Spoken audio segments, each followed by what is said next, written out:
Magandang gabi po sa lahat. Ako po si Kim Kapuyan at ako po ay magtatalakay ngayon tungkol sa malikhaing sulatin.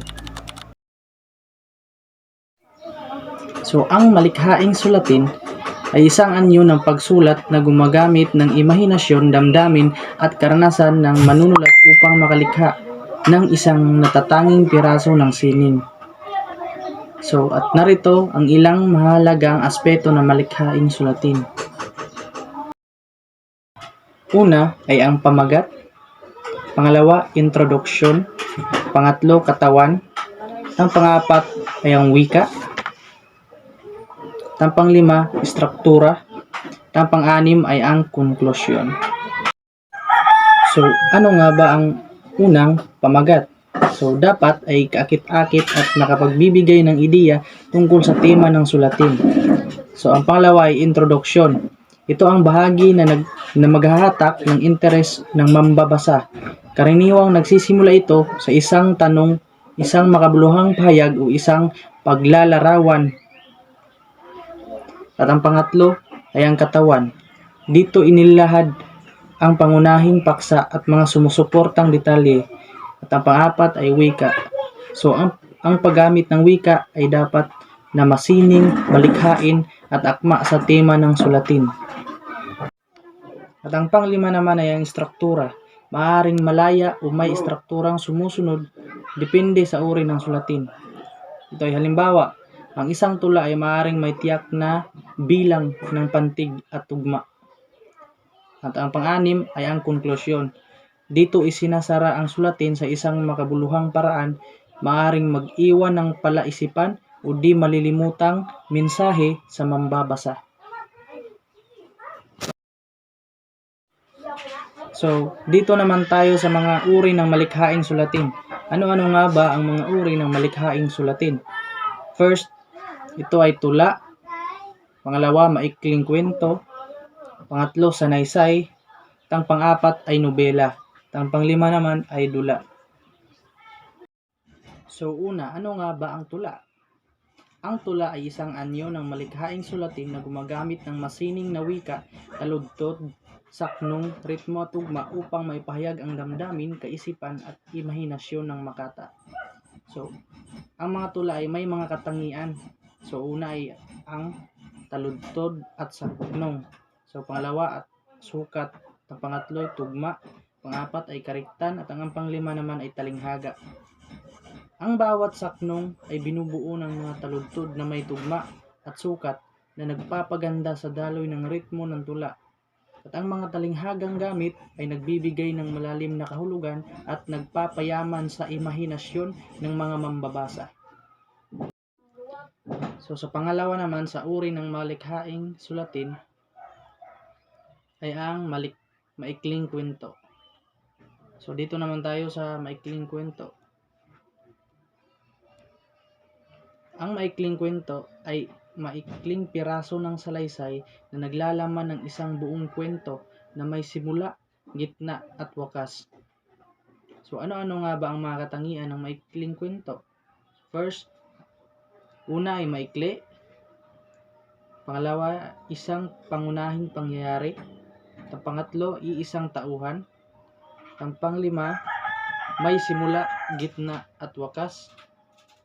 At ang pang-anim ay ang tema. At ang pang-pito, masining na paglalarawan.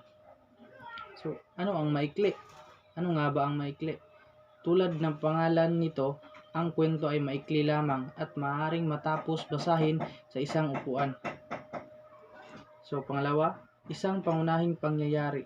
Nakatuon ito sa isang pangunahing pangyayari o krisis sa buhay ng mga tauhan. At ang pangatlo naman ay iisang tauhan, ay ito ay madalas ay isa lamang ang pangunahing tauhan, bagaman maaaring may mga pantulong ng tauhan. At ang lima ay may simula, gitna at wakas. Na pang-anim naman ay tema. Ito ay naglalaman ng isang tiyak na tema o mensahe na nais iparating ng manunulat. Ang pang-pito ay masining ng paglalarawan. Ito ay gumagamit ng masining na wika at paglalarawan upang magbigay buhay sa mga tauhan at pangyayari. So sa pangatlo naman ay ang sanaysay sa uri ng maikling sulatin. Ano nga ba ang sanaysay? Isang komposisyon na naglalaman ng pananaw ng may akda tungkol sa isang partikular na paksa. So ano ang mga katangian ng sanaysay? Una, pananaw ng may akda. So ang pananaw ng may akda, ito ay naglalaman ng personal na opinyon o pananaw ng may akda tungkol sa isang paksa. So ang pangalawa naman sa mga katangian ng sanaysay is ang organisado. May malinaw na estruktura na binubuo ng introduksyon, katawan at konklusyon. So pangatlo, mapanlikha at masining.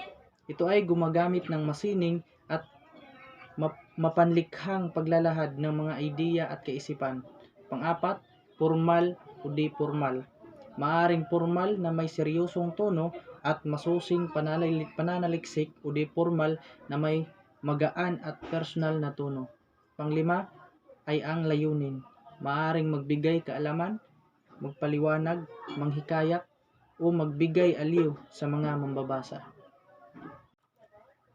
Ito ang mga katangian ng sanaysay na nagbibigay daan sa may akda na ipahayag ang kanyang mga saloobin at kuro-kuro tungkol sa iba't ibang aspeto ng buhay. Sa pamamagitan ng maayos at masining na pagsulat, nagiging mabisang instrumento ito sa pagpapahayag ng mga ideya at advokasya na maaaring nagbukas ng kaisipan at magdulot ng positibong pagbabago sa lipunan.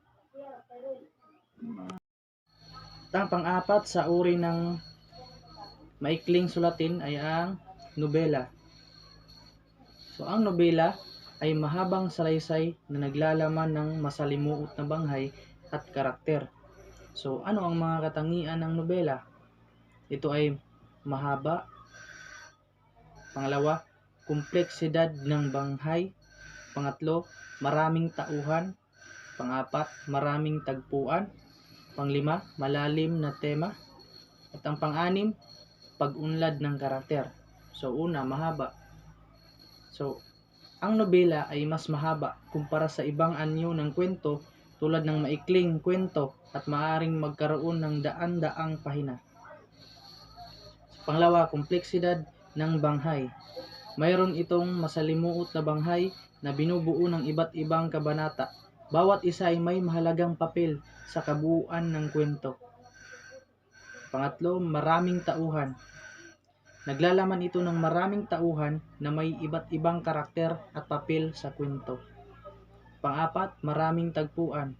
Maaring maganap sa iba't ibang tagpuan at panahon na nagbibigay daan sa mas malawak na pagtatalakay sa kwento. At ang panglima ay malalim na tema. Karaniwang may malalim na tema na maaring tungkol sa lipunan, politika, pag-ibig, pamilya, moralidad at iba pa. At ang pang-anim ay pag-unlad ng karakter. Ito ay nagpapakita ng paglago o pagbabago ng mga pangunahing tauhan sa buong kwento. So ang panglima sa uri ng maikling sulatin ay ang dula. So ano nga ba ang dula? Ang dula ay isang anyo ng sining na naglalaman ng mga tagpo, dialogo at karakter na nagpapakita ng isang kwento o alinman sa isang moral, pananaw o mensahe. So ang dula ay may iba't ibang uri, kabilang na dito ang komedya, drama, melodrama, trahedya at iba pa.